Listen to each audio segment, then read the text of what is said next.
Dave Kirby's been crushing the online thing, eh? I think he's got some like lesson classes coming out that he's. All right, we're in. Oh yeah. Here we go.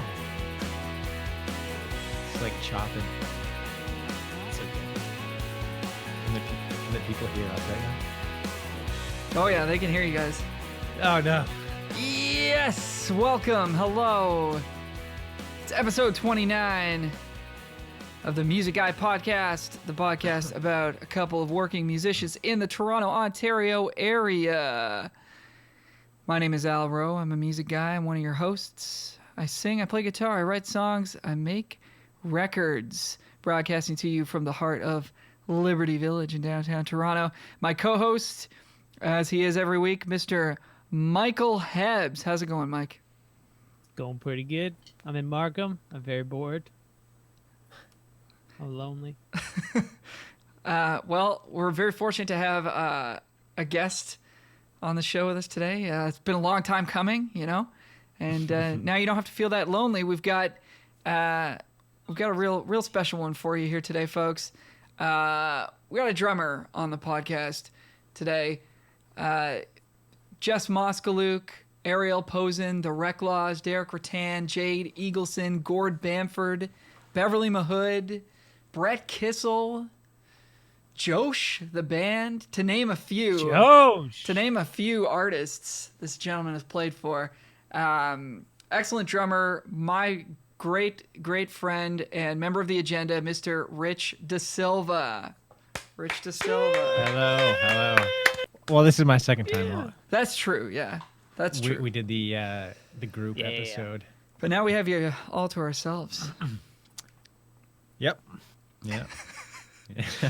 We do. So what's happening, Rich? You know, not a whole lot. Just trying to stay sane and stay motivated every day. Yeah. Yeah. Good call. And like, what do you? When people say like stay motivated, it's hard to stay motivated when you don't have like goals, right? So yeah. Is there some kind of trick that you're using to sort of keep yourself feeling useful and feeling motivated? Are you setting goals? Are you sort of what's your process right now? Yeah, I mean, I do this all the time, but I have a practice journal. Nice. I have so I mean that's like a smaller so throughout the year I have these kind of goals I set for myself. Usually in the spring I like to do some maintenance on my playing on my hands. Okay. And so it usually comes around this time every year because things ramp up for festival season and just gigs get busier, so I like to kind of check up on what's happening and put in some work before everything gets busy and all your technique and everything goes out the window, basically, you know. Right. So being in quarantine right now or isolation, whatever, it's a great time to do that, as well as working on stuff you have never worked on or that you haven't done in a long time that you know is good for you, but it sucks. Right. So, so I just find like writing down your goals for the year, for the month, for the next 5 years, is super important, and that motivates me every day. And some days I don't feel motivated, and some days I'll sit in front of the TV and play PS4 all day. Oh yeah. And that's okay. You know, that's You're a okay. PS4 guy? I am, yeah. You don't do PC gaming? No, I got a Mac. You got a Mac? What's wrong with Mac? Well, you can't really game. Yeah, Can't really it's really game on Mac. overpriced, Yeah. Sorry, I just popped in from. I was really distracted there. I was making sure that people are coming to our stream from the Instagram, and I missed everything you said, and it probably wasn't important because you're not very wise. Great. I love you too. I Can you, guess you can can you give change us an that. example of like one of the things that you're working on, like however boring it might seem, like if you're talking about sort of self-maintenance stuff? Yeah. So one thing I hate about my playing, I guess it stems from like what do I think I need to work on, I guess. Yeah. And so I figure out, okay, what do I need to work on? Is this useful for me today? And this goes, sometimes in normal life, not in just quarantine life. Is this useful for me today? Is this useful for me in the next year, 5 years, 10 years? And so like today, actually the last 2 months I've been working on this thing. I'm working on double strokes, being very loose and relaxed, and actually just letting the stick bounce. I'm working on playing them as bounces at quarter notes at 30 beats per minute. Well, now I'm speeding it up. It's a lot faster now, but so it's super slow. Yeah. It's super slow and 30 is very like- tedious. Yeah. 30 is like the So- minimum tempo that you can actually play at, right? That's what I heard. it goes lower. You can play 20. slower than 30 quarter notes. 20. Bouncing, doubles. Okay, so it'd be like eighth notes. No, it's quarter notes at 30. So where did you like when you're talking about this thing? it's Was just this slow. something that Super slow. Yeah. that you realized that you like needed to work on just by doing gigs, or did you Yeah. learn from another drummer? Or? So okay, that's something that can apply to everybody or nobody. But for me, the reason why I want to do that is not to be able to play super fast or whatever. Yeah. I already have like the ability to play doubles pretty fast, but it's just like the sound of them, how clean they are, and whatever. But it's also like, bouncing within a groove, like on your left hand on the snare or something, playing ghost notes. That's what it more applies to for me, especially like playing a fill or something like that, and just having that sound super smooth. So yeah, go ahead. Is that like something where like you like went to do a gig, or you've done fills in the past and you're like, oh fuck, I keep on messing that thing up, or it keeps on being not what I want it to be, and then you like, oh, I got to work on that when I get a chance. Yeah, that could be it. It's also just like, screwing around, I think is a good example to yourself of like how to find out like your weaknesses, right? Just like play, and just like as soon as you mess up, be like, oh, what just happened? Why did that happen? Or why does that feel good or sound good? And I'm always trying to like, and I'm sure we all are just like kind of get outside your body, get outside your head, and like really see what's going on, the bigger picture, right? It's so easy to get focused on all those little details. Well, and also stuff that's maybe not necessarily like useful. Like the thing that you said, oh, is this useful to me now or in the future? Like that's really smart. Exactly. Yeah. Because like I hear people working on certain things, and I'm like, but that's like fun and everything, but like, is this part of making music? Mm-hmm. Yeah.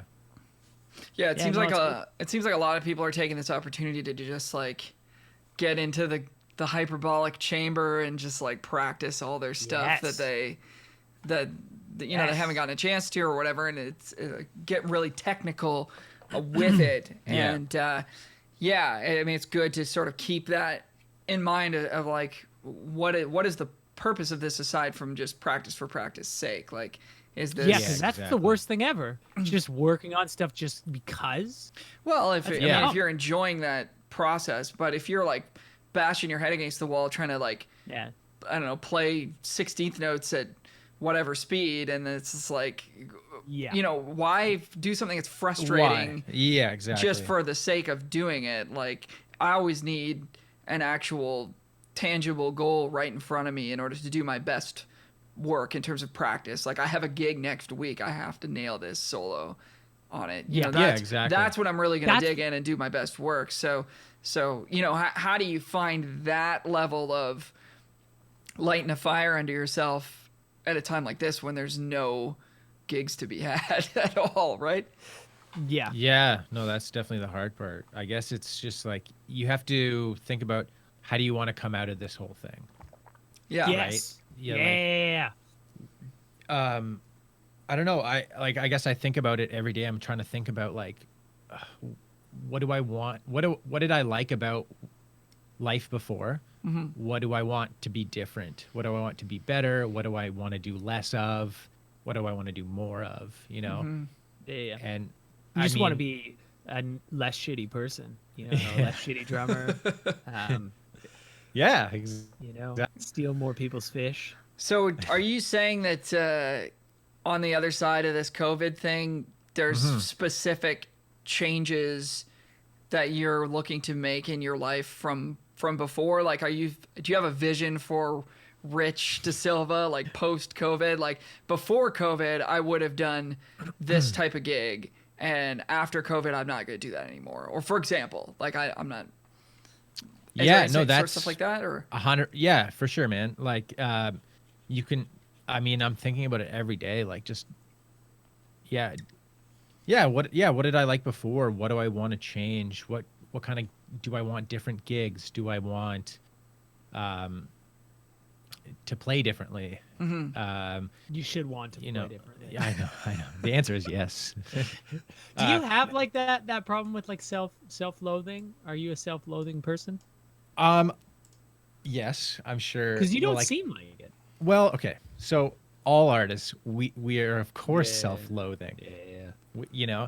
But at the same time, you have to realize you do have strengths, and you can bring a lot to the table, right? I think one thing I'm good at is knowing like what I'm good at or what I'm pretty decent at, and that gives me confidence, Yeah. But at the same Maybe time, you I work on do know my weaknesses, and I do know what I need to work on. I just wish I had more time. Oh, I have time now. So Yes. Yeah, right. Yes. yeah. Did you find Yeah. that though? I found that almost having a bunch of time was overwhelming for me. Like at first when COVID came out, I was like, I have all the time in the world, yeah. and now I'm like, I don't know what to do with it. Yeah, I was just like, waking up, making breakfast, and then like being like, okay, what do I do? And then just cleaning the shit out of the house, or Yeah. whatever, not really doing anything. Hanging and, with Pino. Playing a bunch of shell. Yeah, exactly. Playing PS4, walking the What's dog. the name of your draft team or your made-up team? He's just the Leafs for sure. You It's the just Leafs. leaves? Oh, that's Of course. boring. Yeah. Markham Magic is. Gotta bring a Stanley Cup home. Yeah. So no. So so a week or 2, 3 weeks maybe into the quarantine, I started I opened up my old practice journal that I hadn't touched in a little while, and I just started writing down like lists of what do I want to do today. Even just start out with like something simple, like write on your list, eat breakfast, have a coffee, drink water. Because as soon as you start crossing a couple things off that list, you're like, hey, Yes. I feel pretty good. Like, I don't know if you guys know Tim Ferriss, but he's like a, kind of whatever, motivational speaker, sort of, but not really. He wouldn't call himself that. Anyway, so was it him? I don't know. But he just said, make your bed every day. That's like already one thing that you've done that makes you feel accomplished. I don't do that though. Yeah, I never make the bed either. But just write out a list, especially if you go to bed. Before you go to bed, write down a handful of things that you want to get done tomorrow. You'll sleep better. Yep. That's and then true, you can just start crossing shit off your list, and it feels good. It's addictive for sure. Yeah. It's one of those things that I just still I haven't learned. Like, I think in my head I'm like, I should write this down, otherwise I'm not going to do it. And then I'm like, nah, it's probably fine. And then I don't end up doing it. It's like, but you're so right. It's like when you write it all down, it helps your brain sort of de-scramble some of that noise too. You don't have all these random tasks flying around in your head. Be like, oh frick, I gotta remember to do this. I also gotta remember to do that. And it's like, yeah, just write it down. I'm way more productive. Even just in I my just like, pulled my list off the wall. It's my wall list. No, I find I do it a lot more when I'm busy. Because which when makes I'm sense, super busy, or if I have like a few different gigs that week or whatever that I have to learn a bunch of songs for, I need to write out, okay, here's the gigs, here's the dates, the priority is this, and that sequence, and then I write out all the the set lists, and then I cross off each song that I've charted out or that I've learned or whatever. Or else I just like literally cannot go to sleep. I'll be just like stressing. My worst nightmare is showing up to the gig not knowing the tunes. right. You know? Yeah. Oh yeah. Do you have nightmares about that? I've had a few. Oh yeah, I've had for sure. Yeah. That's not a good one.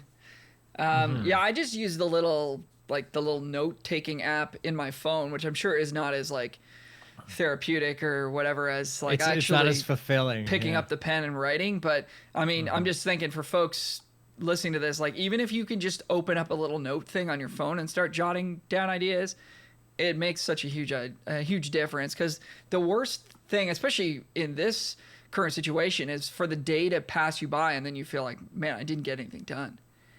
So it really does help with some of that self-loathing and stress if like you're saying you're incrementally sort of just checking things off of a list. It's super, super helpful.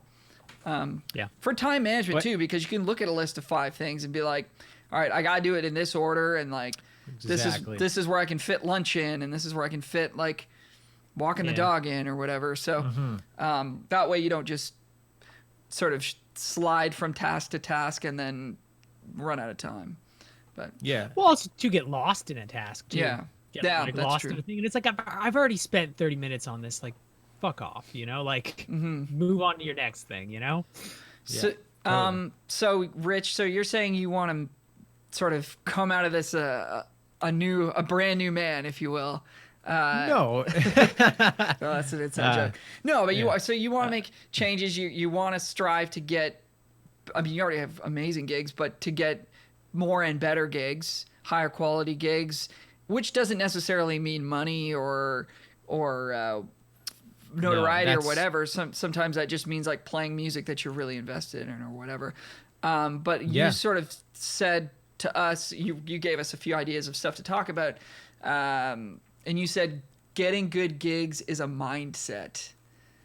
Ooh. So like, give us the TED talk on getting good gigs is a mindset. It's the most pretentious episode yet. I don't know. Will's is pretty judgy. So something I heard a while ago was like, and this is not a whole big thing. It's just very simple. You have to be in the same mindset before you get the good gigs, whatever the good gigs are. And you need to define your expectations, and also like just define to yourself, like, what is a good gig? You know what I mean? Like you guys, or I listened to the last podcast and you talked about the triangle, maybe a good gig to you is really good music with really good friends. Or maybe you only care about money. You know? Right. And Like that's fine or whatever. So that's what a good gig is to you. But for me to respect you as a player, as a musician, you have to do all the right things before you get the good gigs. You have to show up on time. You have to be prepared. Your gear has to sound good. You have to shower. You have to be a good person. Is that directed at me, Dirty? All of those. I think I'm like 1 for 6 there. But then people who have those good gigs, they do all those things. You know what I mean? So is it? Do you start doing those things once you get the gig? I don't think so. You have to have all that going on first, and then get the good gig. Yeah. Right. So it's what is it? Luck when what is it? Opportunity. And preparation. There you go. Yeah, that whatever that. Luck is So operation. Opportunity means preparation. Yeah. yeah, so you have to have all that stuff first. Right. Going on, right? And people, I don't know, I talked to some guys, like some younger drummers, like, oh, how do you get these gigs or this or whatever, or like talking to other musicians complaining about not getting gigs, and then maybe I'll play a gig with them, and it's like, well, dude, you didn't learn the tunes, you showed up late, you look like trash, like how do you expect to get the good gigs? Everybody's judging you on every single thing you do. Yeah. Sure. Right? Yeah. All It's the not as time. simple as how like strong of just a player you are. You could be like an No. amazing player, but if all that other shit is horrible, Yeah. cool.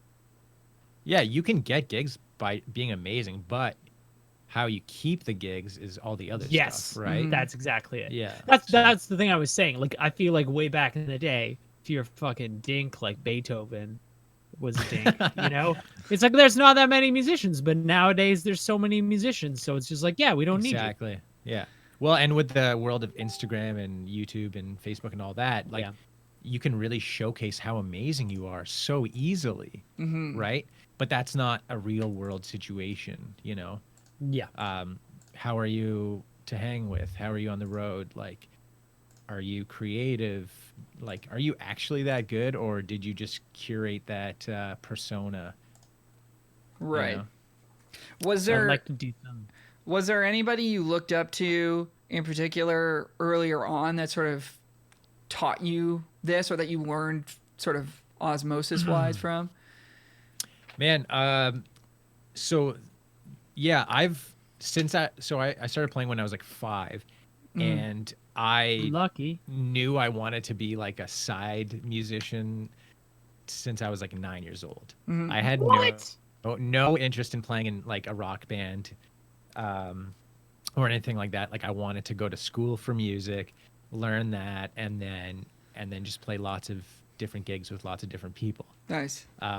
That was always like my goal, and so I like started playing drums in church, and there was a lot of guys there that would come in, and they were like professional session musicians, and so I like saw them, and they were obviously amazing, and I was just like, I just want to be like those guys, and so being around them and hanging, you just get the vibe, you get that attitude, and like I was in like a youth band that was led with by a couple adults, and they would give us crap all the time. Like, I'd just be noodling away on my drums while they're trying to talk about parts or something like that, and they'd be like, "Hey, quiet down," or like, "Stop playing," And then I finally got it. Just like, yeah, why they're trying to talk to figure something out so we can start playing again. Yeah. That's why I get so pissed when other people are doing it, especially now because we're adults. Yeah.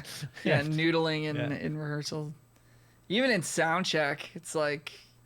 Oh no, that's what I'm talking. Yeah. That's like the worst. Yeah. Yeah. Just like, I've definitely.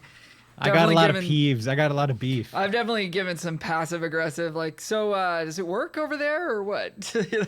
Yeah. I'm super guilty of the noodling thing. It's like, man. I know. I've definitely said that to you on gigs before. Yeah. It doesn't bother me when you say it.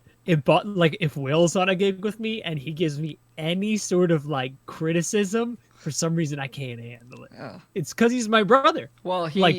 Yeah. He is. I give him noodler. shit all the time. Yeah. Well, that was the thing. He was like, "Could you stop noodling on stage after noodling for like a solid 10 minutes?" Oh, yeah. And I'm like, yeah, it's cool. annoying, isn't it? Yeah. So you obviously had like a lot of great influences on you early in your career. You've talked about surrounding yourself with the right people.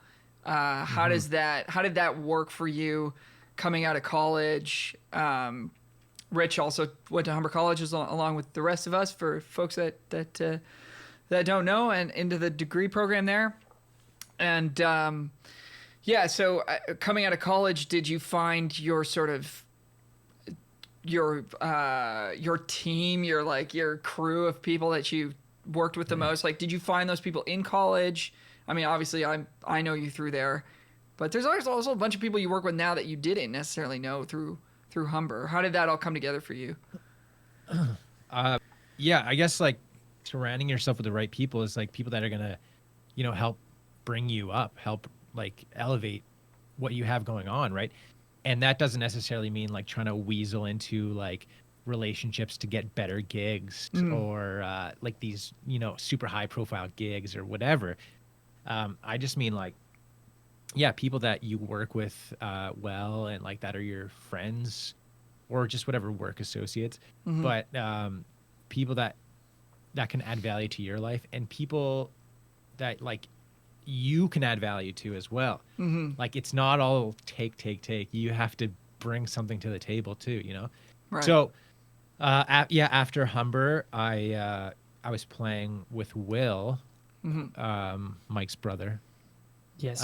All the Friend time. of the show. And and I guess in that band, that's kind of how I got to know you a lot better. You started subbing into the band. BPM crew. Yeah. Oh, yeah. So Crew. like Yeah. I kind of knew you at Humber. Yeah. But yeah, we started playing together more often there. And then I just, my goals changed. What I wanted to do changed. I wanted to go in a different direction. And so I knew you and I saw like, hey, this guy, I think is going to be aligned with what I'm thinking or with what I want to do. And Will as well. Like we had lots and lots and lots of conversations about where we wanted to go, what we wanted to do, what we liked, what we didn't like musically and professionally. And so that was one of the more drastic, things I've done professionally was we both quit that band. Even though it was kind of like, it was just about to like hit its peak of busyness and I popped right in there. And then, weaseled his way. Bruno weaseled his way. Right when it was apexing. Yeah. And then literally we went from being super busy all the time with that band to playing with Al and really not working often. No, I'm just kidding.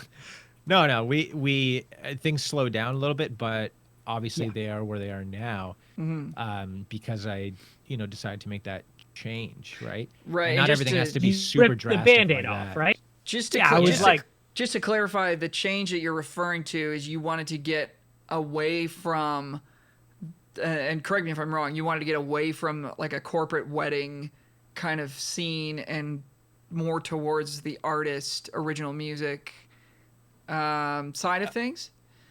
Yeah. And then that kind of didn't exactly go. Like we ended up playing a lot of cover gigs and whatever for a long time there, which was really good. Like to get Molly Blooms. Yeah, different little pubs and stuff like that. But it was really good. Like we worked a lot, we played a lot together, so we got good at playing together, and we got better individually. And then eventually it led to other opportunities. But you have to constantly just reevaluate, right? You have to just say, where am I? Like, is this where I want it to be? Like if you're not thinking, then thinking about the future, it's a bad thing, is what you're saying. Yeah, but also look back and be like, okay, well, 2 years ago I didn't like the situation I was in or whatever, and I like it now. It's definitely improved, but I want to keep improving, or I want to keep doing. I want to change it. I want to do something else.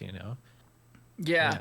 Will brought up a good point last week, which was that if you're not into the gigs that you're doing, you should move on from them, even if you're a solid member of the band and it's paying pretty well for you, but if you're not invested in that project, if you start to find yourself on the other side of like caring about it, then you should move on, even if it's gonna hurt your bottom line a little bit and maybe be a bit of a shake up. But I feel like that's what you sort of did in that particular situation.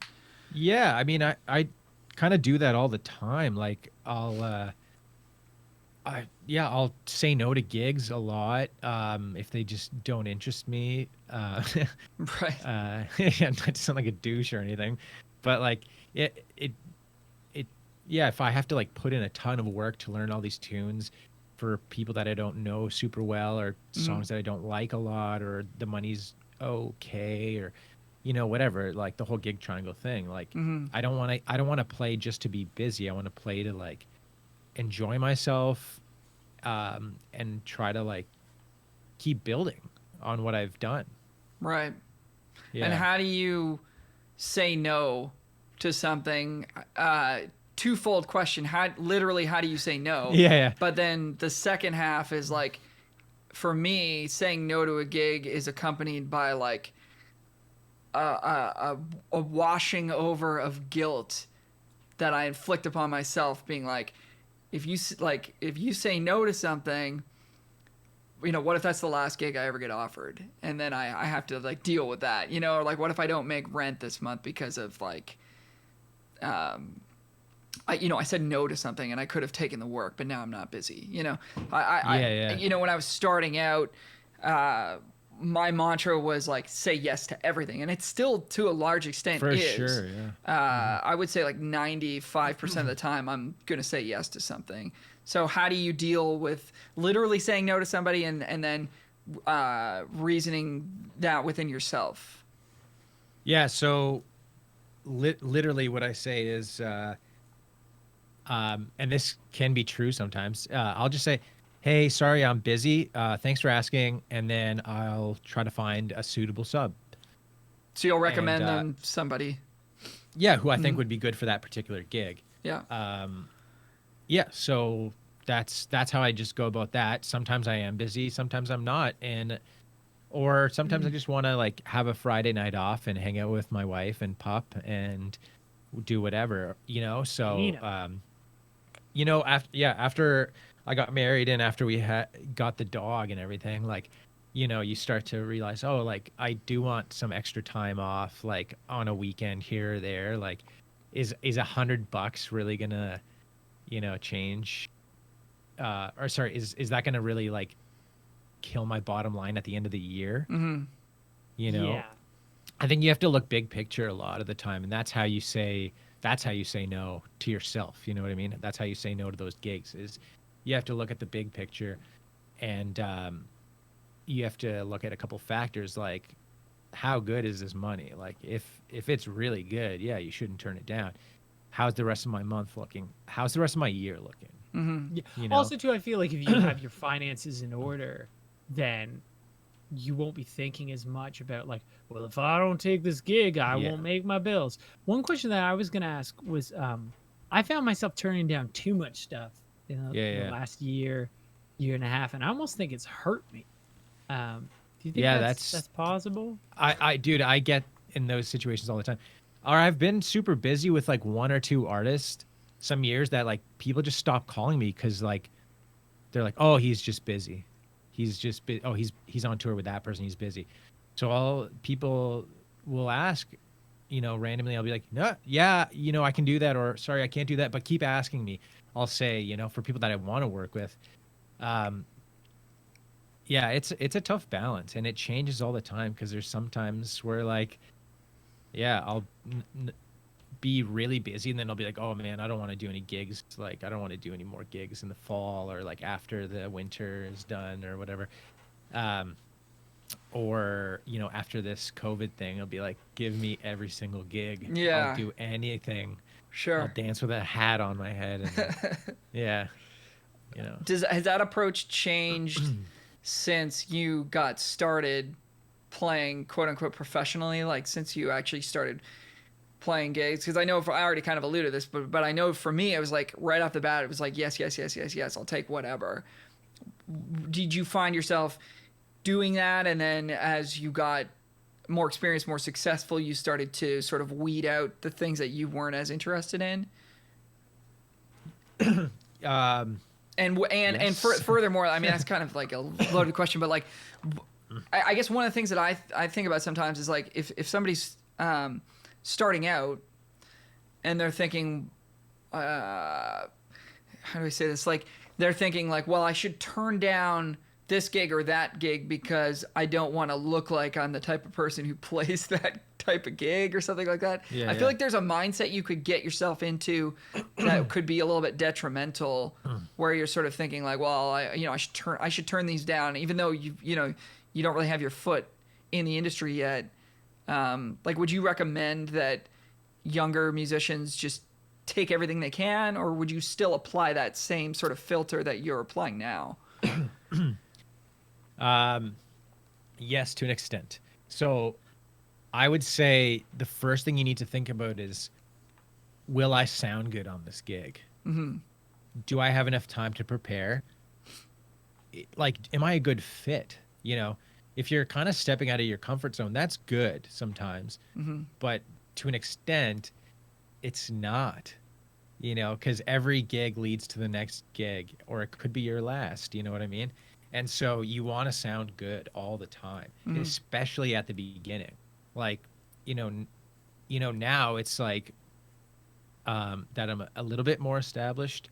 I feel like if I'm playing a gig with friends or whatever, and if I don't have the best night, it'll be okay. It'll be okay. There's certain gigs though, like you have to execute 100% all the time. Mm-hmm. But at the beginning, when you're first getting into it, you got to sound good all the time. I mean, that's my mindset. And so I don't think you should necessarily be taking every single gig, but I mean, how many opportunities are you getting, I guess? So Yeah. you'll have more time to prepare.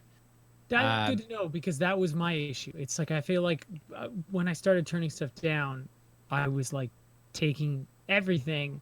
Yeah. And then like I'd get up to a gig It's and like I'd do overwhelming. a good job, but like I wasn't like destroying it. You know what I mean? Yeah, I've done like so many gigs where I played with like people I knew or whatever, but like you would come in and the band would be kind of loose, and Yeah. everybody learned everything half-assed or whatever, and I would just drive home, or I would be like in the middle of the gig. I was like, oh man, I can't wait until this is over so I can listen to like that podcast or this record or whatever on the drive home.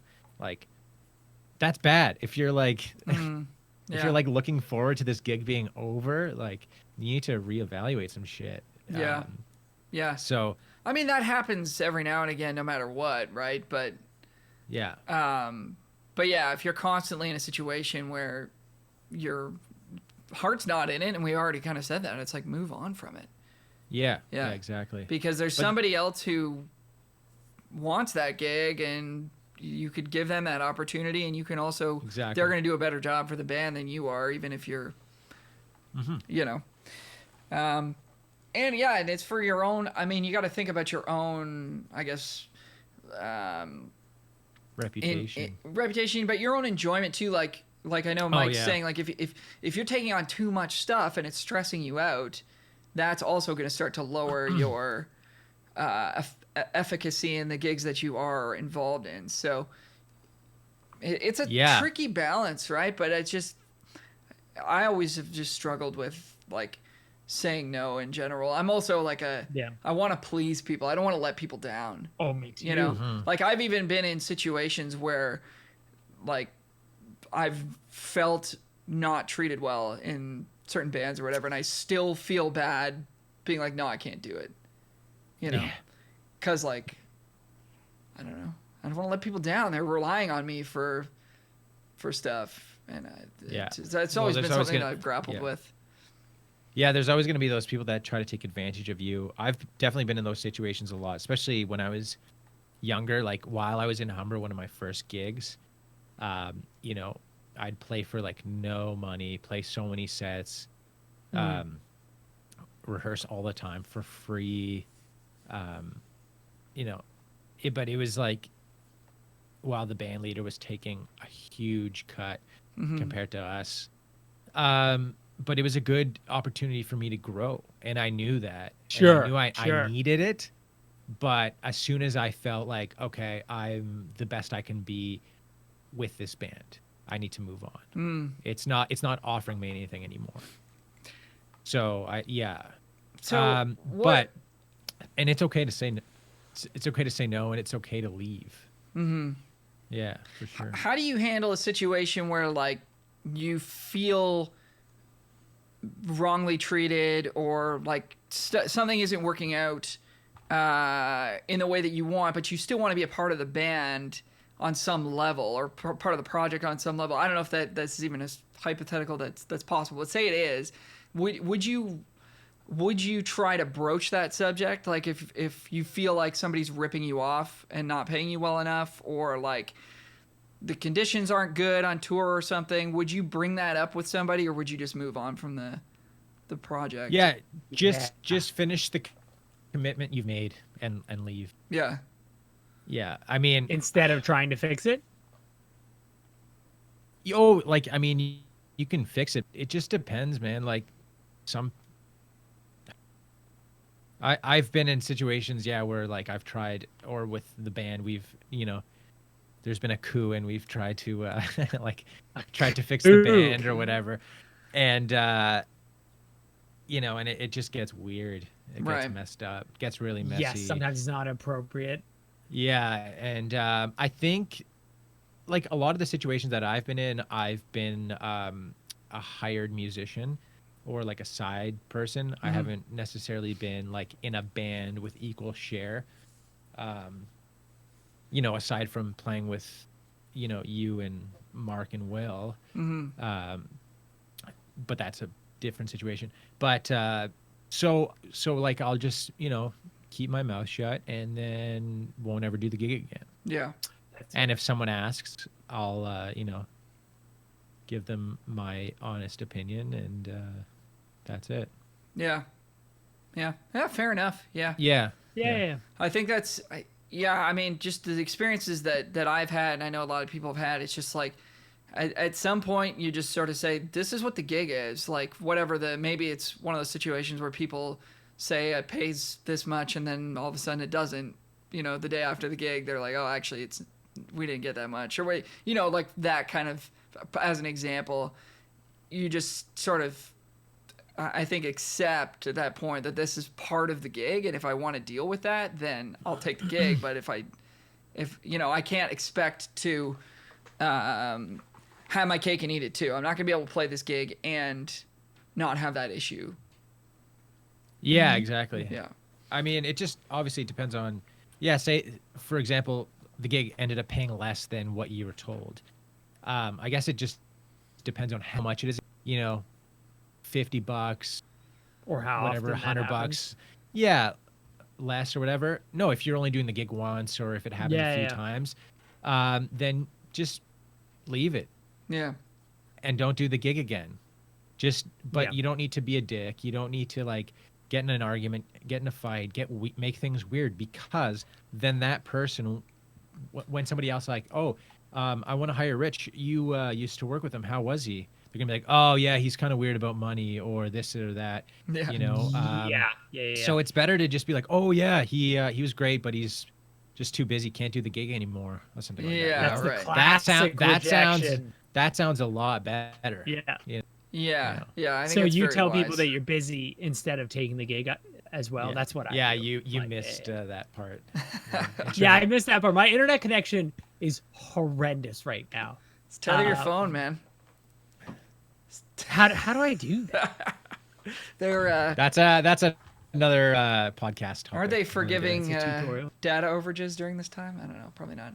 I hope so. So one of the things that you bring to the table, that a lot of drummers are expected to bring to the table these days, is a tracks rig, sort of quarterbacking the band in that respect with the tracks, the click, all that kind of technical stuff. Can you sort of give us a little bit of a rundown of what gear you're using and like how you approach that sort of seat in the whole thing? Yeah, I have a few different configurations depending on the gig. Depending on, am I the only one that's going to be hearing the click? Are they stereo, or are they like coming out in multiple pairs or whatever? So I have different configurations for like DIY to like the fully professional touring setup. So that all depends on the gig itself. But yeah, I don't know. That's kind of a tough question. Okay, well, you use To, like, Ableton, condense. right? Yeah, I use Ableton like everybody else does. Yeah, Like, yeah. Don't use Pro Tools. You're a psychopath if you're using Pro Tools. Like, you're just asking for something to crash. Right. So Ableton's Or, sort like, of the standard. I mean, I see people. It's so flex. It's the best. It's so flexible. You can connect a MIDI keyboard to it to start and stop tracks, to go to different locations, to like location markers. You can like change your inputs and outputs. So say one day I'm using the fully fledged touring system because we have a good PA and like everybody knows what they're doing and there's a good sound guy. Two, we're playing a shitty club where it's a pretty bad PA system. I can condense that all, like remix stuff on the fly, or edit. Say like when we were on tour, we were trying to get your helix to like change patches and change solo boost on and off. It was all automated, so you could do less work on stage and just didn't have to press any buttons. Oh yeah, that's great. So but we were changing stuff every day for the first whatever week or so, just to try to make it work. Yeah. And then we were like, hey, let's extend this intro or this outro. Okay, super easy. There you go. Yeah. I don't need to keep talking about how good Ableton is. No, well, I mean, I still see people rocking like iPads or like plugging their phone into a 1/8 inch, which of course it works, right? But you don't have that.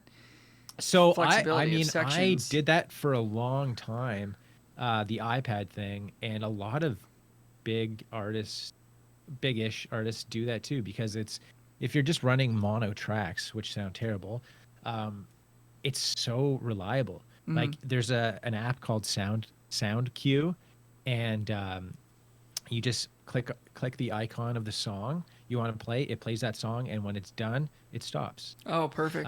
And you can have your set list all there in one grid. It's awesome. The only problem I had with it was like if I was playing a cold gig outside, my fingers wouldn't like react to the touch screen. Oh shoot. Okay. But it works super well if you're just playing mono tracks. Wow. You don't get that annoying weird buzz coming out of your headphone output on your computer. Mm-hmm. I have one question.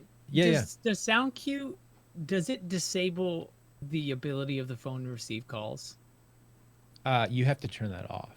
Yeah, because I would not recommend using I'm your waiting phone for to be that. at a gig, And it would also be so small to click on stuff. Just use an iPad.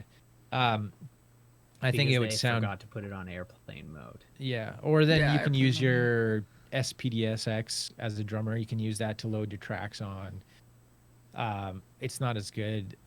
I don't know. Ableton's best. You can edit. You can change stuff.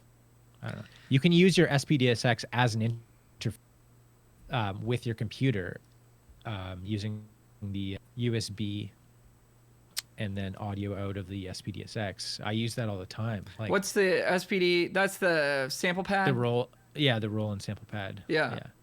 Because I'll like see you like you'll just hit. You'll have like 1, 2, 3, 4, 5, 6, 7, 8 or whatever, and just hit, and it plays that song in the set list or whatever, right? Sometimes, yeah. Or you have them set as kits.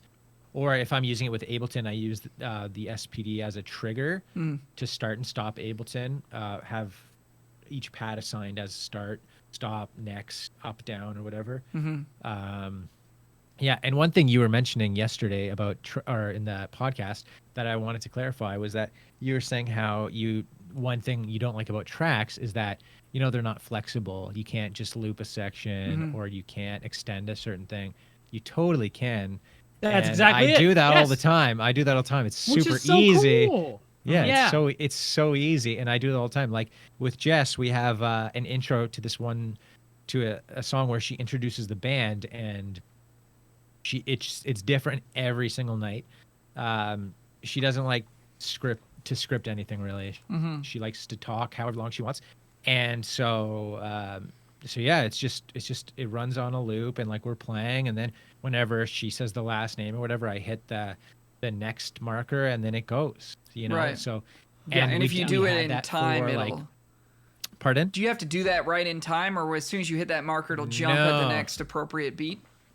Yeah, so there's different settings you can have. It's called global quantization setting. Okay. I believe it's called, and you can set that to be 1 bar, 2 bars, 4 bars. So you definitely have to know where you are, drummers, in the progression of the song. You know, so if you're playing it's a 4 bar. The changes are it's a 4 bar progression or something like that. You're not gonna change to start the next section on the second bar or the third bar or whatever. You have to start it on the 4th bar. Right. You have to hit it, but within that 4th bar, you can hit it anywhere, And then change. it'll move. Yeah, from so there. you can hit Yeah. it like on beat 1, you can hit it on beat 2, you can hit it at a time or whatever. So it's super convenient because like, okay, I already have like these things going on here, but I can just hit it wherever in between regular drum see. hits. So yeah, Also, so it. I'll just yeah. tell the Yeah. folks out there, like, even just That's working. really cool. You know. What? Oh. Do we have them? Okay, I don't know. I don't- I Ask was your gonna- question. I don't. I was just gonna say, like, even just working with click, Yeah. like, you have a legendary click start and stop ability at this point. And just to give Yeah. like a little anecdote, like, we do this thing called the Magna Hoedown every year that we've spoken to on the rest of the show. But basically, how it works is Rich is controlling the click from the drum kit. But we all have it in our in-ear mixes, right? And the artists that are coming up, we play with several artists in the same night. They don't have it in their ears, so there's certain moments where there might be a free time section where we sort of pause and they sing a line and then we come back into it or something. And like Rich has gotten extremely good at pausing the click when those sections happen, or if we should fall off of it for some reason or what have you, and then restart. I don't though. You never fall off of it. No, of course not. And then restarting it. But it's the reason I'm bringing this up is because even if you want to be using click, you want to be using tracks, like Rich is saying, there are ways to make it flexible. And at the end of the day, especially on that Magna gig, but any time at all, you're still in service of the artist, right? So there are ways to pause that click, or maybe drop the tracks and maybe even bring them back in if the band gets derailed, or if the singer jumps to a different section of the song because they forgot the lyrics, or they got nervous or distracted, or they can't hear themselves. There's so many different things that can happen, and I think it's a super useful skill set to, rather than just sort of look at everybody else and be like, there's nothing I can do, we're off the tracks, like you guys shouldn't have fallen off the tracks. There's ways to be flexible and still support the whole song, right? I think, and to that point, I think the most important thing to know or think about when you're like, oh, I need tracks, or this band uses tracks or whatever, is, are they controlling your show, or are you using them as a tool to help enhance your show? And when I first started working with them a lot, it would be the second way, that we were so dependent on them, and like we needed them and stuff like that. And without them, the band would sound thin or whatever. But I think I've gotten good at being able to like actually program tracks and like mix them and get them to a point where we can use them as a tool in a lot of situations. But then there's some artists I play with that it's like, oh yeah, without these, the show is screwed, Right. And yeah, funny story that happened like on a festival this past summer out in Regina. It was so friggin' hot, and the sun was just beating down on the stage, and there was this really important part coming up where the click speeds up to go like within kind of a, I don't know, it was like a couple cover tunes or something like that, but it was super important and had a ton of cues, and the laptop, both of them just start crashing, like they're dying because it was so hot So on hot, stage, yeah. and everything's like trying to reset, and like, and the techs on stage are coming over and like wetting towels and trying to put, I don't know. It was Wow. insane. It was crazy. Eventually, like before the end of the vocal and guitar section, everything came back online, but it was so scary. Yeah. And then there's other situations where you're just playing music and you're like, this is normal. And it's very scary to be that dependent on tracks. Mm-hmm. But having Sure. said, yeah, I don't know. Having said that, there's also I like, missed most of what yeah, there's like lighting and other factors that contribute to that dependency. So I don't know. It's just every situation is different. You can't say that they're bad, that they suck. They're not Yes. good for every situation. Mm-hmm. And yeah, that was my beef with you guys yesterday. No, that's all. You're just I being a have couple of such a old problem. guys. Yeah. With me, I have a problem with the whole like anti-track thing Yeah. or the whole like anti-new music thing. I think it's like very elite. You know what really He just keeps cutting out. you know, Anyways. live performances. And it's like, I don't know. It's different. You gotta keep this. Everybody, You gotta keep this original audio in there.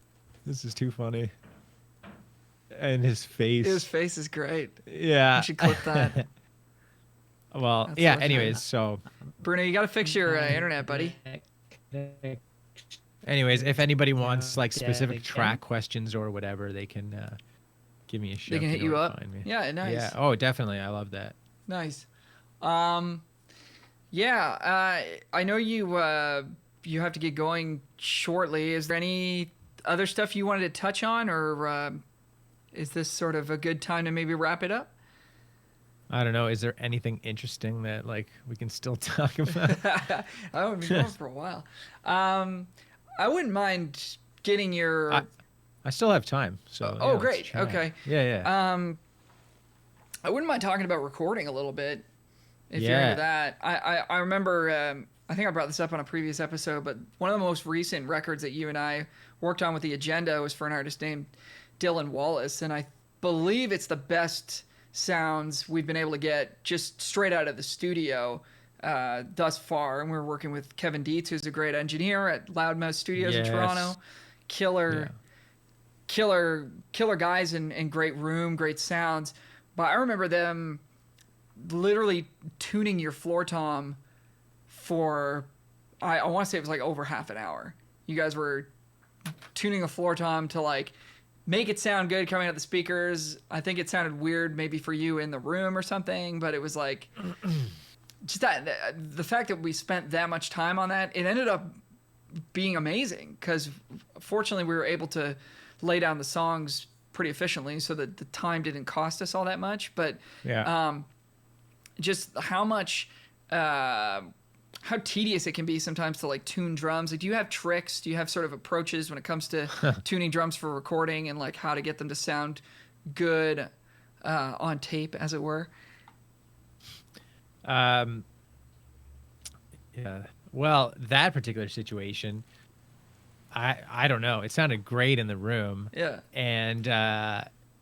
And then yeah, it was, you guys were just saying, oh yeah, it sounds weird like this, like that. So it's like a twofold thing. It's like diagnosing the problem. It's like going to your mechanic and being like, it's making this rattling sound when I take it over 50 kilometers an hour. Mm-hmm. And I'm the mechanic in that situation, non-drummers trying to explain a certain sound that you're thinking of, that like the floor tom was making this kind of pingy sound or whatever. Mm-hmm. And then I'm thinking, okay, it could be this thing. And then if I do that, to lower this head a little bit there, compensate and like tune this one up instead, that'll get rid of that sound. And then you're like, no, it's still there. It's still there. Okay. Then just go a little bit more extreme with that. Mm-hmm. No, now it's just sounds weird in this way. And you're just, I don't know. Drums are so finicky, man. Mm-hmm. They're like the most annoying thing in the world. But when they sound good, it's like, it's the best. It's like best, the yeah. room plays such a huge factor. Mm-hmm. I don't know, and then the mic and like then the room that you're in listening to them through whatever speakers you're hearing, you know.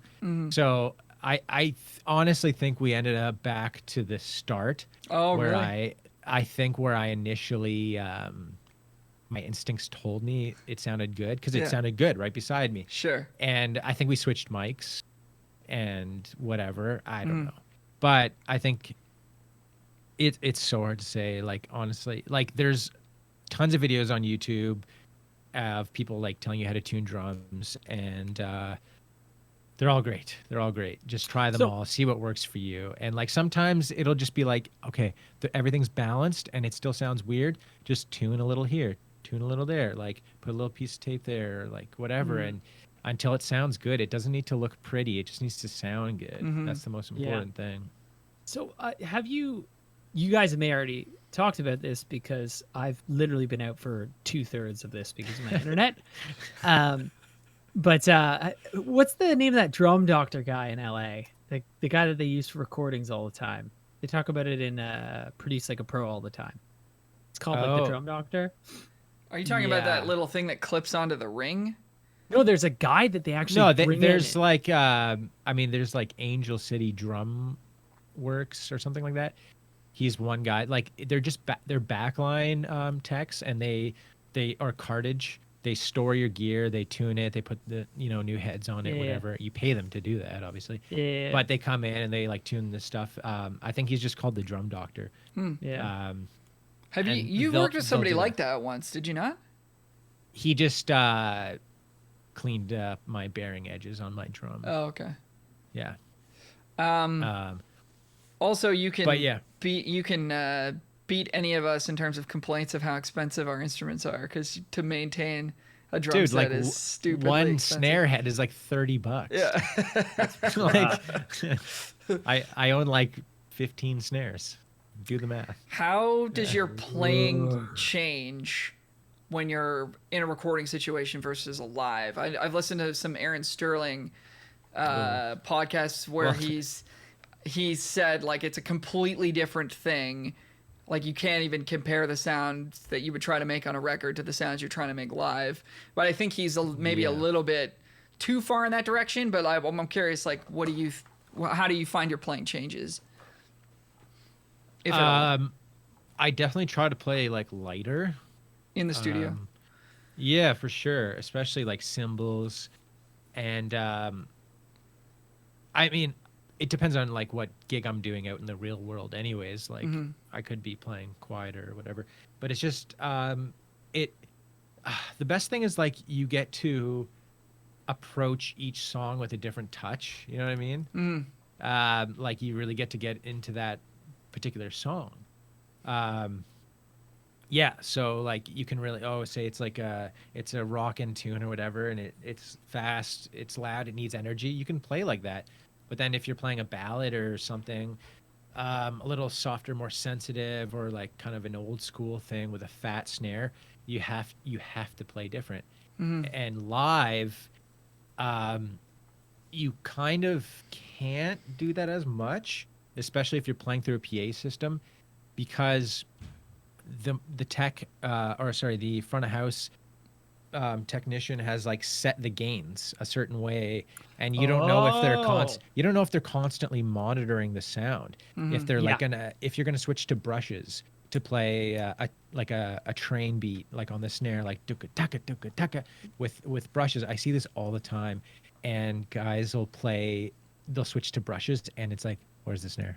It's gone. Okay, No, you this still have is to a hit question. super hard to like open those gates up or like make that come across, right? But and so you're sacrificing the tone a little bit, and like just the overall sound and like your quality, versus when you're in the studio, you can actually play to that cymbal or play to that drum or play to those particular sticks you're using. You know, you don't have to sacrifice all that. Whereas like, yeah, sorry, go ahead. I have a question. So Yeah. you were saying that with snares. Now, this, I know you're not a guitarist, but Yeah. me and Al were talking about this with the HX Stomp. Yeah. And so the HX Stomp is, for live, that kind of means you would kind of want a consistent tone for each song, as opposed to trying to match, like, say for instance, like, oh, this sounds like a Marshall here, and this sounds like a Fender here, and this sounds like a Vox. Would you say it's the same, that you would want to just have a consistent tone and vary it a little bit, as opposed to being like it's, drastically different each song? Yeah. Even if it's more appropriate to the track. Yeah, I mean, I would rather have the ability to make it sound exactly like what the track is. But would that be an affects- issue of the front of house guy? I think if they're good, it's not. Okay, because that's what I think would be awesome. Yeah, exactly. Like bringing up Aaron Sterling again. Like when I saw him with John Mayer, he switched out snares almost every song, and it was like, yeah, that's what I would obviously want to do. But okay, well then I have to bring every snare to every gig, and I have to have someone handing it over to me, and the front of house guy has to be on the ball, but he's worried about the vocals getting out there, and he's worried about making sure the guitar solo is boosted. Yes. So there's lots of factors. You just kind of have to sacrifice, things just don't come across the same way live as they do in the studio, but you also have to bring more energy when you're playing live, visually a lot. Well, it depends on what kind of show you're playing. If you're playing like a big show on a big stage in front of a pretty big crowd, like you have to, depending on the style of music, you have to look bigger. Yeah. Yeah. All your like movements. a Broadway performer.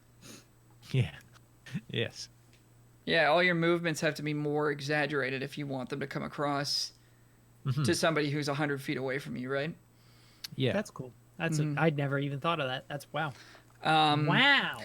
Yeah. So, yeah, I mean, if you think about live versus studio, live being the visceral energy fest that it often wants to be, like that people will sort of maybe overplay a little bit more live and do a little bit more flashy stuff and play a little bit more, play a little bit louder, play with more intensity, more energy and all that stuff. And that tends to work as a default with a live show. And then in the studio, it's all about control and, making sure that everything is just so, and execution in your playing and exactness.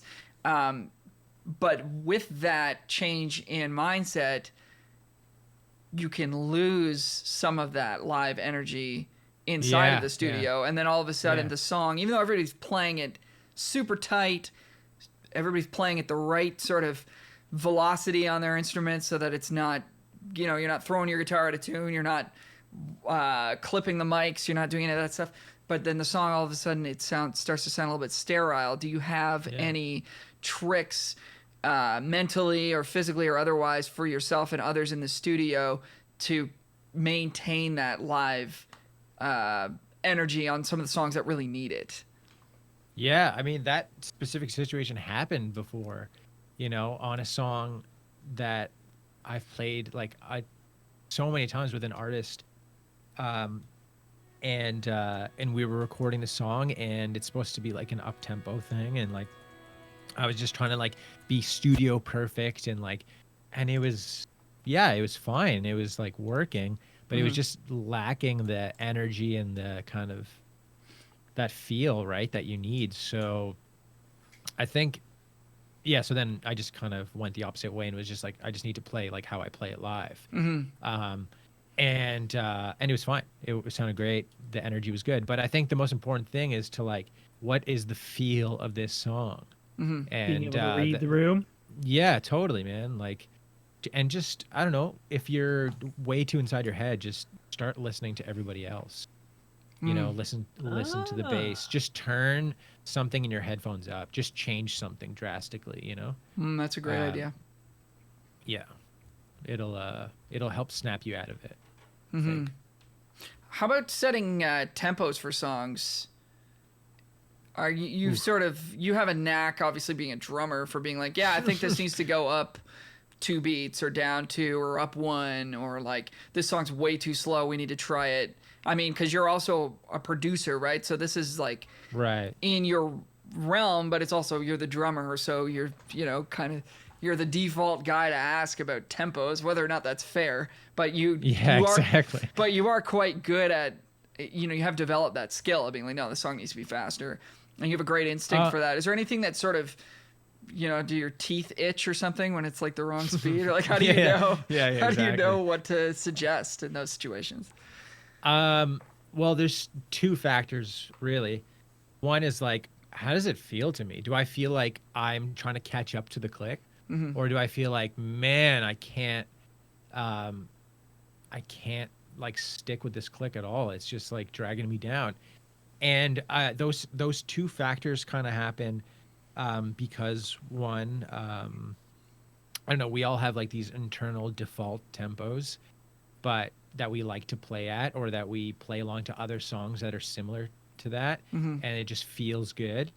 And then the other thing is like, I've always been trained, like, going back to like when I started playing in church, that's when I started playing music with other people all the time. They were always just like, just follow the singer.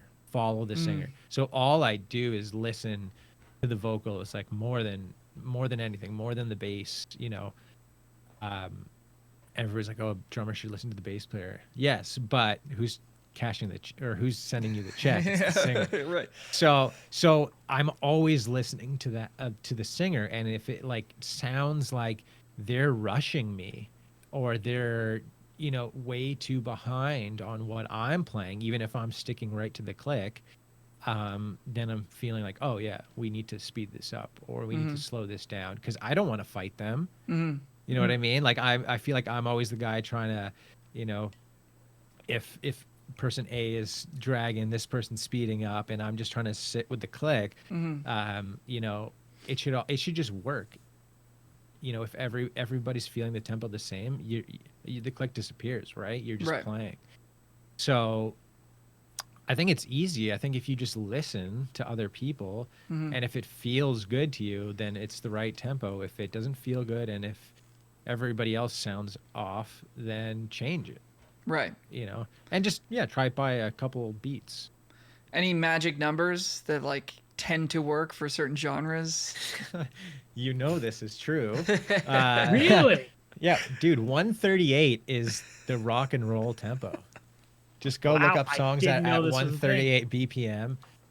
There's tons of songs that just or tempos that feel good. Like in the early 2000s, there was all those songs that came out at like 120, 125, and then different feels, like, a certain type of shuffle feels good at this tempo, at that tempo, at this tempo. It's. What this reminds me of? You hear composers talking about different keys. Having different qualities, like for orchestra, because like obviously for voice, it's like, oh, my voice sounds good in this key or that key, but like certain people would be like, ooh, G major sounds sweeter for orchestra and all that stuff. And I always thought that was bullshit. D minor, the saddest of all keys. Yeah. As another example, the people's key. I like that expression a lot. But yeah, I mean, it obviously depends on the genre and the feel of the song, and there's just certain tempos I think that universally feel better to everybody, except when you're like a teenager, everything needs to be fast, But there's obviously like 120, the classic like dance tempo, of course, right? Sure, yeah, exactly. All right, how about samples? What do you think about samples on drums? On sample records? Replacing drums? I mean, You're gonna take the Will attitude on this one? I guess this is like Do you that have a old, grievance super to, old school. grievance Like, I mean, if it sounds, I did like this video shoot, I think last summer, and we went into the studio to record it. I think you were there, Al, actually. And like, my drums sounded good. Like I'd been using them a bunch. They were all tuned up. Sounded great. Yeah. And so kind of we do the track and sounds great. I think we're done. We go in and listen, and it sounds okay. Like, coming through the speakers, or it sounded okay. Like, I don't know, whatever. But like the thing that the engineer, he said to me, was like, oh yeah, don't worry, I'm just gonna slap samples all over everything, like, before he even tried to Yeah. do anything. Like the drums sounded good. They sounded like Sure. raw drums coming, through the speakers in an Mm-hmm. okay room. Mm-hmm. Yeah. Like you can easily make them sound great. Mm-hmm. But his default thing, not to even just that situation, but it was to every situation that he's in, Yes. Yeah. is Yeah. just, well, yeah, we're just gonna slap him in there because it'll sound like everybody else's stuff. Mm-hmm. My problem with samples is that if you're using the same one everybody else is, the same slate sounds or whatever, it's like your music has no personality. It has no individuality. You can make your own samples. You can create your own samples out of multiple, different kicks, blend those together, take the highs out of those, take the lows out of those. Be more creative. Don't just like grab the first thing that's in your plugin. It's just like, it's lazy. It's crap, if you need to fix something because it wasn't recorded properly or it just didn't sound good that day, sure, that's cool. Yeah. If it's really not working, because I mix stuff, as well, and like I'll be like, oh man, that the kick didn't really come across in that song, at that location or whatever, and it's just like I need to add something, or I need to mess around with plugins for a while. Okay, that's still not working. Maybe I'll just add this sample in there just to help it out, and that happens. But if it's recorded well and you're just adding samples because everybody else does, you're an idiot. Yeah. Yeah. Yeah. That's fair. So Yeah. it's less. It's more like a practical application. It's like, oh, if they need it, they need it. It's not supposed to be like, oh, samples are the truth and solution. If you need to fix something because, it was recorded bad or whatever. It's like not or the using or an the EQ. or the drummer sucked, Yeah. and has bad tone. Okay, you got to do what you got to do. But if you're doing this all the time, why don't you try to, like, if you're a producer or whatever, why don't you learn how to tune a drum, or place a mic a little bit better, and the next time you go into a session, try to improve the sound you're getting. Well, because when you think about it, it is kind of fucked. Like, they hire you as a drummer, they set up all the mics, and then their default is like, oh, we're not even going to use those recordings. They're just going to trigger samples. It's like, well, why don't they just set up like SM57s on fucking pieces of cardboard and hit those? You know what I mean? Like, yeah. Well, they still need the room sounds and the overheads, but oh yeah, do room sounds not come across in samples? generally, well, I don't know. I mean, I've seen a lot of different approaches where people just don't even use the room mics at all, and they just use. Really? I mean, there's a lot of engineers. Well, I shouldn't say a lot, but there's engineers out there that I'm aware of, who it just because it's so expedient to just pull in the samples that they're used to using, and slap them over the drums, like mixing a drum kit and treating each element and trying to get the separation and get rid of the bleed and all that stuff. It takes a lot of time, right? So you could see, and this is not an excuse, but I'm just saying you could see why somebody would just be like, nah, I'm just going to pull in my samples. I don't want to worry about that stuff, And I think like one of the problems that people run into almost right off the bat with drums is like, I want to compress the snare and the toms so that they have a lot of punch and a lot of weight to them and a lot of presence to them. And I want to EQ them in a way that they're going to poke through.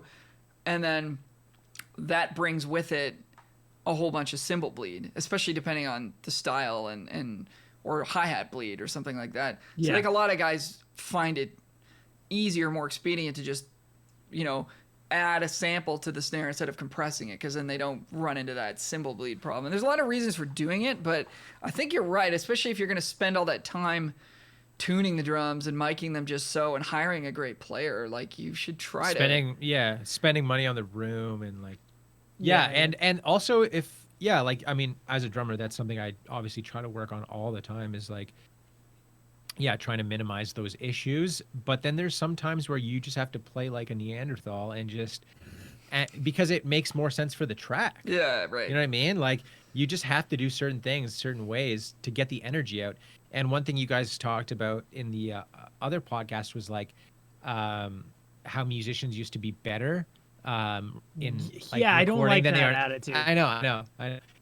And I think you guys missed a critical element to like recordings back in the day, and I think they were with maybe the exception of vocals these days, but like back in the day, I think they were really concerned about getting a good take, and I mean like energy and feel and just the character rather than execution and perfection. You know, and I think people are way better nowadays at playing instruments on recordings than they used to be, but I think that we've lost a lot of the that kind of not carelessness, but that just like, let's focus on making this song have its own character and personality.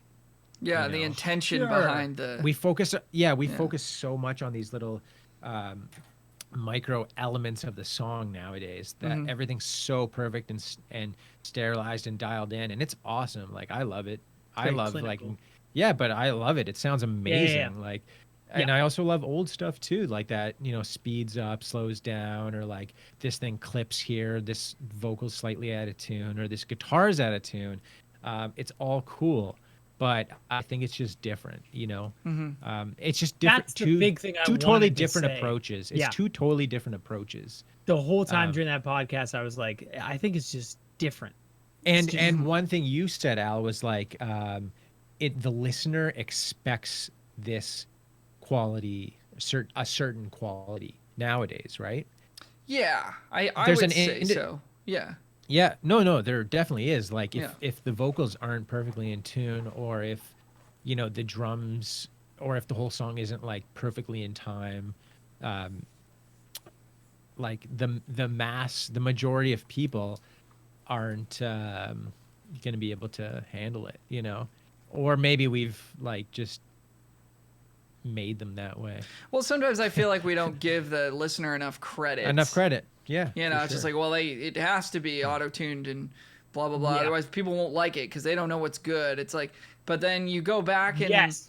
there's still, it's the blues, man. And we were talking about this last episode. It's like some of the most successful music to come out over the last handful of years is still, it's not literally the blues, but it's blues-based music. It's not necessarily what everybody clamors to when they think of pop and music that's been, you know, over perfected and over tuned and over quantized. It's like, it's not actually, that's not the most popular stuff. So maybe we're not giving the listener enough credit, man. Like, maybe I agree. get I into the agree, for studio sure. and just rip and make a great song with a great performance and intention behind it, and don't worry about, you know, I mean, like, even like Kings of Leon, this may be going back a little bit too far to be called recent, but like really dating yourself, man. Kings of Leon, like Sex on Fire or Use Somebody, those were like two huge hits for them. They were like the biggest band in the world for a little bit. They were going to place in the world playing for royalty for millions of dollars and stuff. The drums on that record, to me, I don't think they sound that good. I don't like the tones of them, personally. That's Andrew Sheps, right? I don't know. I think it is. I think he's on their label. It's- They're on his label. Right.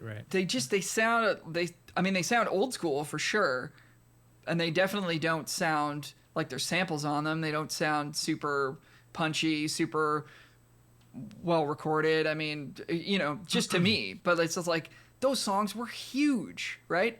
And like, those guys didn't need to put samples on their drums. Those guys didn't need to auto-tune their vocals or whatever. So it's like, you know, I think while I do think I agree with what I said last episode, that people expect a certain level of in-tuneness and whatever, I think also that it's risky. It's a risky position to take because you're boxing yourself in and not giving your listener enough credit. I mean, I think the most important takeaway from all that is like, you have to have a good song, and it can't be shit. Yeah, Yeah. Yeah. And I think that way, just nowadays, everybody can just get on the same level, though, production wise, at least. And it's super easy to get your music out there. But yeah, the song's got to be good. And it's always been like that. Always been about the song. So Yeah. yeah. Yeah. Great song and a great vocal performance, too, for the most part. Yeah. Yeah. Yeah. All right. Well, damn. That's a high positive note to maybe end us off on. Thank you so much, Rich, for coming and doing this, and hopefully we can hit it again sometime soon. That'd be man. great. Yeah. Yeah, Hopefully that'd be wicked. this was good. think it was great. Dude, the stuff that I actually was got to listen to was great. Man, you're gonna love it when you come back and actually get to hear the whole show. Yeah, I'm gonna have to edit it, and it'll be nice because it's fresh. I actually might try to edit it so that you can tell when my internet's down and when my There's internet's a up. couple moments you have to leave in where your voice was just doing the most fucked up thing. Oh, I could imagine. I asked you about one thing, and I was like really excited to hear what you had to say, and it was like, oh, yeah. great. Do you want to ask that now? Cool. Are we I don't still remember on? what it was. Oh. Well, if you That's ever fine. remember it, you can always call my my offices, and my secretary go. will get back to you. There you go, Pino. Yeah. If you don't get back to you. All right. Well, thanks everybody for listening today and watching on our YouTube live stream. You can always catch some cool videos from us at youtube.com/musicguypodcast. We're on Instagram, Twitter, Facebook, all under that same handle, Music Guy Podcast. Rich, where can people find you if they want to ask you about the best snare samples to use on their next? When are you coming out with your custom snare sample package? Actually? Oh yeah, those are coming out at the end of quarantine. RDS. They're coming. I can't give you a firm date though. RDS samples. What is it? Yeah, is at Pork Chop Drums. I On think Instagram? on Instagram. Yeah. Or just it might be. I don't know. Why? Just search Why Rich is your name Pork Chop Drums? Because I'm Portuguese. You know. Oh, okay, all right. Yeah. So I think if you just search Rich DaSilva in the thing, I'll probably come up. If not, it's fine. That's the only thing I use really. I don't. Or you can email me if you do that. I don't know. Just message me on Instagram. I don't really go. I don't check Facebook very often. So. Yeah. Right on. Yeah. Go check it out. You can find me on Instagram at AlroMusic or on Twitter at AlroMusic. Got a new single out. If you guys want to check it out, it's on Spotify. It's called Life to Live, and we're almost at 1,000 streams of it. So hopefully we can get 1,000 streams. Almost, yeah. Crazily enough. So hopefully we can hit that. Nice. Mike, where can people find you? At Bruno the Meek, but I don't check Instagram very often because my internet does it all the time and ruins everything. So just message my brother instead, and that'll be fine. All right. Well, thanks again, everybody, for listening, and thank you, Rich, for being a part of this. And we'll see you guys. Anytime. See you guys all next week for another episode of the Music Guy Podcast. Bye for now.